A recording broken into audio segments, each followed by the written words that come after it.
Today I need to do a little project. I need to get my rigging tuned up. I was able to find a loose tension gauge, and the one that I need for my boat is like 300 bucks. Not gonna do it. I found a technique to tune the rigging without the fancy gauge.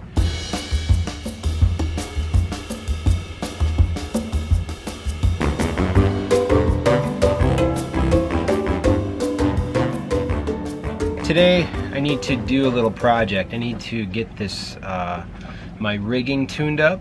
Since I wrestled that that turnbuckle off and got the new one back on, which was a pain in the butt. It had gotten probably some salt in there and some corrosion, and it seized up and it wasn't moving. I was a little worried I'd have to replace the whole piece of rigging, but fortunately just got the propane torch out, got that thing loose. I had to loosen all my rigging and everything's all messed up and nothing's really tuned up, and so now I need to tune it. Here in Boot Key Harbor they got a great cruiser's net, and I was able to find a loose tension gauge. Unfortunately, my rigging is pretty big. The tension gauge that they had is too small, and the one that I need for my boat for Satori is like 300 bucks. Not gonna do it.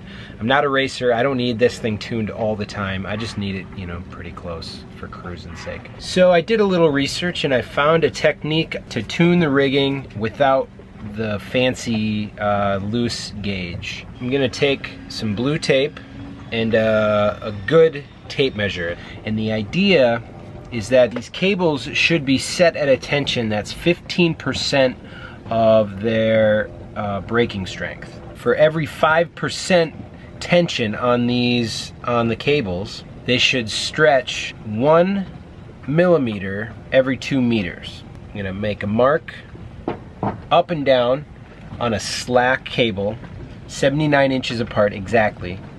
And as I tighten this thing, it should stretch up to 1/8 of an inch. I'm not doing the forestay or the backstay. The only ones I've adjusted are the ones here on the side, so those are the only ones I'm focusing on. So I'll loosen them all to slack. I'll put the tape mark 79 inches apart on every one of those, and I'll just slowly switch from one side to the other until they're tightened, and make sure the mast stays exactly straight. At least I'll eyeball it, and I think that'll be good enough for what we're doing. The first step is to loosen the turnbuckle until the shroud is loose and completely free of tension. Make sure you only do this on a calm day. Do this to all of the shrouds requiring adjustment.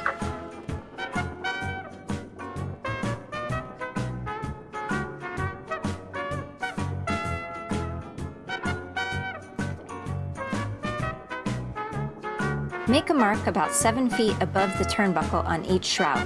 Use a zip tie as a convenient stop for the tape measurer.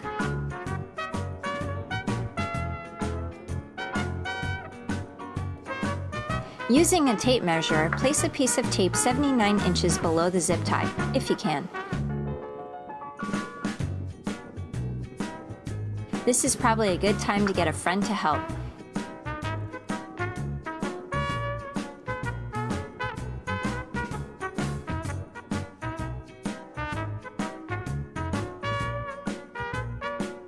Do this to all the shrouds requiring adjustment.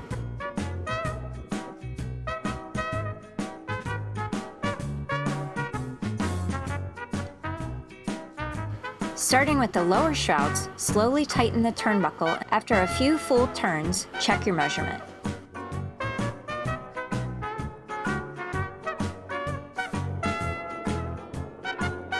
After each set of matching shrouds are adjusted, make a visual check of the mast. Make any necessary adjustments to keep the mast centered and straight. Continue to do the same for the remaining shrouds, working your way from the lower to the upper shrouds. Do a second round of adjustments until your measurement increases by 1/8 of an inch. Make a final visual check of the mast. Make any necessary adjustments to keep the mast centered and straight. Congratulations, you now have a well-tuned rig. Now this probably isn't as accurate as some racers might want, but I think for our purposes as cruisers, just to make sure that the tension is right, and for someone who doesn't really know how it should feel tension-wise, this at least gives me an idea of what I should expect. So without any special fancy tools available at the time, I think this is a great way to get your rigging tuned up, or at least really close enough for cruising purposes. And yeah, and it's cheap, easy, and pretty quick. So thanks guys for watching. I hope this helps out. I hope this helps somebody out there. All right guys, keep cruising, keep sailing. But I must try to figure it out alone. Yeah, I must try to figure it out alone. And now, ooh, when you're gone,